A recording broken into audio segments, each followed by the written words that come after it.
हम रंधावा सिंह यादव, अखिल भारतीय पंचायत परिषद मंडल अध्यक्ष बरेली, प्रधान संगठन।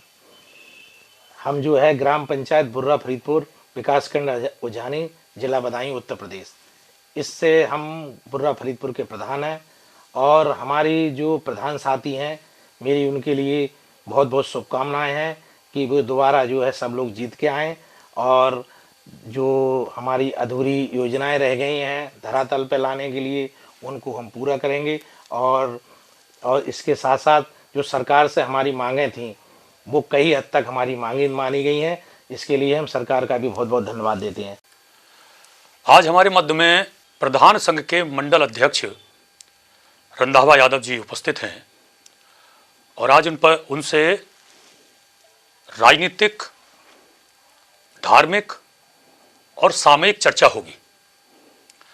तो सबसे पहले मैं पूछना चाहता हूं यादव जी कि ये जो चुनाव आप सांसदी का हारे थे, धर्मेंद्र यादव जी, तो क्या आपको उम्मीद थी कि हम ये चुनाव हार जाएंगे?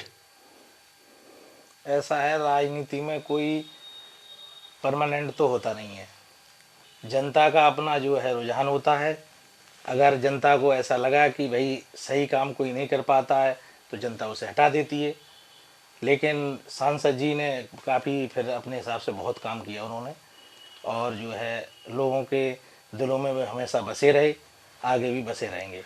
नहीं, यहाँ तो सवाल भी आपका और जवाब भी आपका है। तो यादव जी, आपका कार्यक्षेत्र जो है वो बुर्रा फरीदपुर है। हाँ, उसमें विकास हुआ या नहीं हुआ, उसमें आपकी विपक्षी पार्टी ने रोड़ा अटकाया या नहीं अटकाया, इस विषय में हमें आप अवगत कराएं। वैसे काफ़ी हम लोगों ने विकास कराया है, सरकार का भी हमको काफ़ी तक सहयोग मिला। लेकिन कुछ चीज़ें हमारी अभी भी जो हम अपनी सरकार तक पहुंचाना चाहते हैं, क्योंकि कुछ कमियां अभी भी रह गई हैं। वैसे सरकार ने काफ़ी हद तक वो कमियां दूर करने का प्रयास किया है। माननीय हमारे मुख्यमंत्री जी योगी आदित्यनाथ जी ने बहुत हम लोगों के लिए एक ऐसा काम किया है जो कि अभी तक पूर्व में जो सरकार नहीं, हालांकि उन्होंने अच्छा कार्य किया, लेकिन जो प्रधान की मृत्यु के बाद जो पैसा मिलता था वो किसी सरकार में नहीं था। यानी प्रधान अगर रहते थे तो वो पैसा कुछ नहीं मिलता था अगर उसकी मृत्यु हो जाती थी। लेकिन अब ऐसा कर दिया है माननीय मुख्यमंत्री जी ने कि अगर किस प्रधान की किसी भी कारण मौत हो जाती है, कैसे भी, तो उसके परिवार वालों को 10 लाख रुपए मिलता है। तो ये तो आप पूरी तरीके से भाजपा के पक्ष की बात कर रहे हैं, तो इससे क्या निर्णय निकाला जाए? देखिए, हम प्रधान हैं और प्रधान का काम है, पहले तो वो राजनीति से अलग होता है, फिर वो सर्वदलीय होता है। हम सबका सम्मान करते हैं और जो देश के आगे ले जाने की बात करता है, हम उसमें अपनी विचारधारा रखते हैं। अच्छा, तुष्टिकरण की राजनीति पे आप क्या कहेंगे? देखिए, राजनीति के बारे में, मैं एक गांव की लेवल की राजनीति है या मेरे परिवार में राजनीति रही बहुत समय, लेकिन बहुत ज़्यादा मैं तुष्टिकरण के राजनीति के विचार में नहीं रहता। अभी राजनीति के आधार पर हम देखें तो एसआईआर आपको कितना लाभ दे रही है या नुकसान पहुंचा रही है? देखिए, एसआईआर जो चुनाव आयोग करा रहा है उसमें हम लोग भी बहुत सहयोग कर रहे हैं और हमारी जनता से भी अनुरोध है कि इसमें सभी लोग सहयोग करें। ये जो है चुनाव आयोग की एक ऐसी व्यवस्था है, इसमें फर्जी, डुप्लीकेट, इधर उधर के सारे वोट जो हट जाते हैं और आपके गांव में जो ओरिजिनल वोट होते हैं वो रह जाते हैं। तो ये बहुत अच्छी व्यवस्था है, सभी लोग सहयोग करें। अभी थोड़ा डरे हुए हैं, कुछ उसमें कमियां हैं ऐसी कि जो कि दूर की जा रही हैं और सहयोग किया जा रहा है। आपके हिसाब से फर्जी वोट क्या है?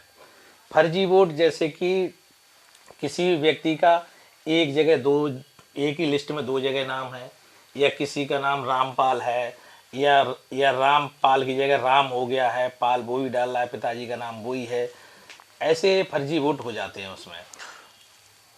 आज की स्थिति जो देखते हैं हम एसआईआर को लेकर, पश्चिम बंगाल में अभी लगभग 5-6 हजार लोगों ने अपने घर खाली करके भाग गए। देखिए, वहाँ की बहुत ज़्यादा तो जानकारी मुझे नहीं है, क्योंकि इस चीज़ को लेकर जो मैं अपने गांव में करा रहा हूँ या आसपास के लोगों से पूछ रहा हूँ, बीएलओ वगैरह से जो मेरे टच में हैं, उसमें मेरी विशेष नज़र है, क्योंकि मैं मंडल अध्यक्ष होने के नाते अन्य लोग भी मुझसे सहयोग चाहते हैं कि इसमें सहयोग किया जाए। तो मैं देख रहा हूँ कि जो लोग फर्जी हैं, फर्जी का वोट का मतलब ये है कि आप गांव के हमारे नहीं हैं। जैसे कुछ मैंने देखा है कि हमारे यहाँ की जो महिलाएं हैं, माताएं बहनें हैं, जो दूसरी जगह से आ रही हैं, और जो है कि वो उनका पूरा विवरण अभी तक नहीं मिल पा रहा है, लेकिन हमारे परिवार में आ गई हैं वो, तो उनको ये दिक्कतें SIR में आ रही हैं। आपकी पार्टी के शासनकाल में एक नींव का पत्थर जिसको मैं लगातार सुनता हूँ, लोग कहते हैं, समाजवादी पार्टी के लोग, राजकीय मेडिकल कॉलेज बना, तो आप उससे कितना संतुष्ट हैं पहले और आज में? देखिए, मेडिकल कॉलेज जब बना था तो एक तो मैं जो है किसी पर्टिकुलर यानी किसी भी पार्टी का मैं सदस्य नहीं हूँ। मैं जैसे कि मैं ना तो किसी पार्टी का पदाधिकारी हूँ, मैं केवल एक ग्राम प्रधान हूँ।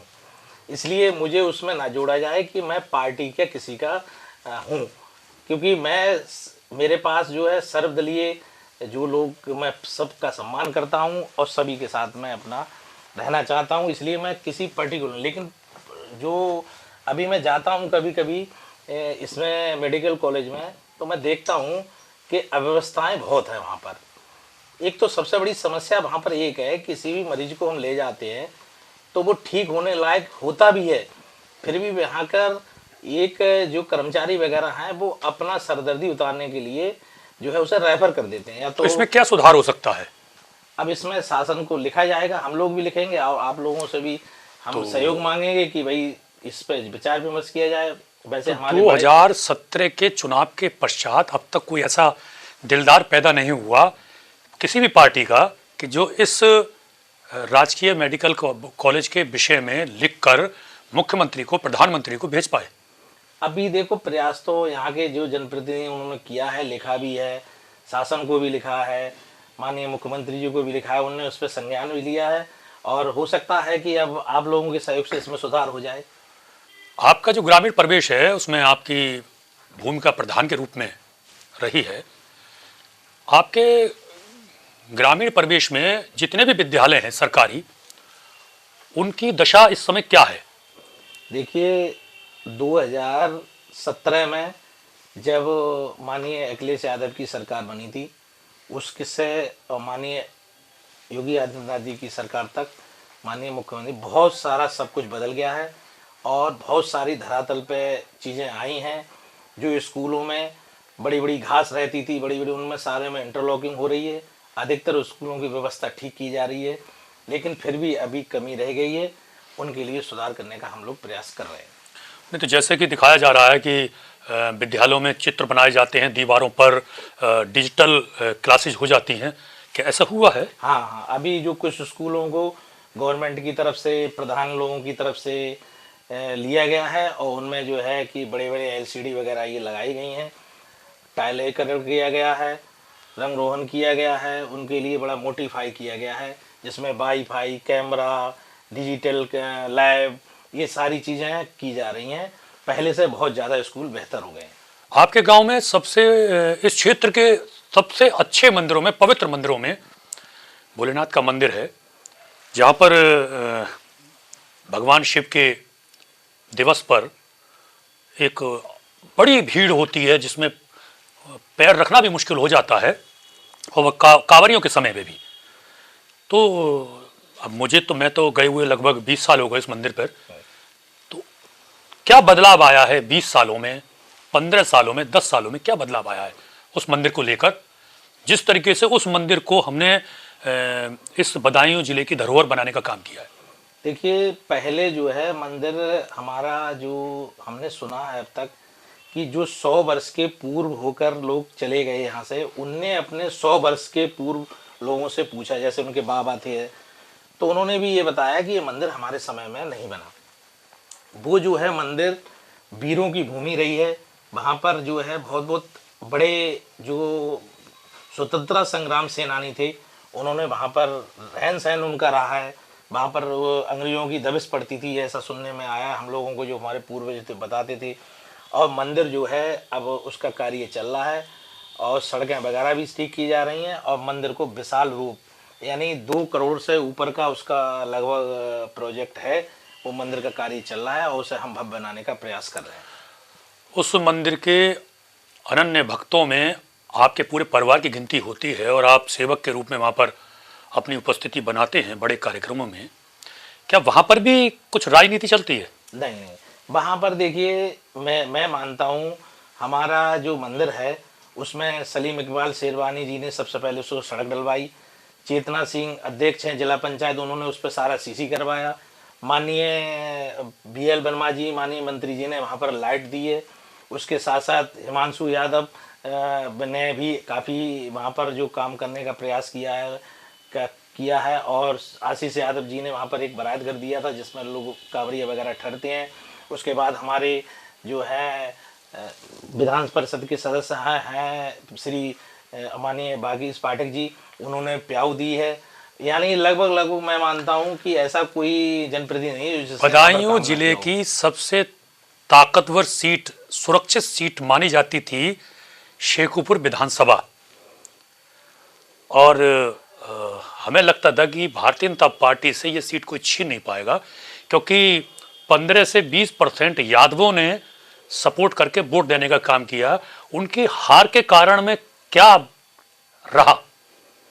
देखिए, उसमें कभी कभी ऐसा होता है, राजनीति एक ऐसी चीज है और अपनी अपनी विचारधारा से लोग, जो जनप्रतिनिधि मौजूदा होता है उसका कुछ ना कुछ कहीं ना कहीं विरोध हो जाता है। जो लोगों ने पहले उन्हें वोट दिया वो हो सकता है उनके साथ नहीं लग पाए या कुछ कारण ऐसा रहा होगा। इसके लिए मुझे बहुत ज़्यादा, मैं उस पर कोई टिप्पणी नहीं करना चाहता। वो उनका क्या रहा अब वो जाने। बहुत बढ़िया। आज आप पर प्रधान संघ का मंडल अध्यक्ष का दायित्व है। लोगों की आपसे बहुत उम्मीदें रहती हैं, उन उम्मीदों पर आप कितना खरे उतरे हैं और आपने क्या क्या मांग उठाई हैं? देखिए, हमने और हमारे संगठन ने जो है शासन को भी कई बार लिखा, कई बार हमने मीटिंग में की, लेकिन अधिकतर हमारे जो है शासन ने उस पर अमल किया और काफ़ी हद तक हमारे लिए हम उसमें सफल रहे। अब हमारे प्रधान साथी हैं, ये हमारा वर्ष जो है जा रहा है और नव वर्ष में हमारी जो प्रधान साथी हैं उनके लिए मेरी शुभकामनाएं हैं। अधिक से अधिक सभी लोग जीत के आएँ और इसके साथ साथ जनता के लिए काम करें। लेकिन फिर भी मैं ये कहना चाहूँगा, हमने 4 वर्ष पूर्ण किए हैं। बड़ी ही कठिनाइयाँ और बड़े ही संघर्ष होते हैं। जब प्रधानी का पद होता है, ये पद बहुत कठिन भी होता है।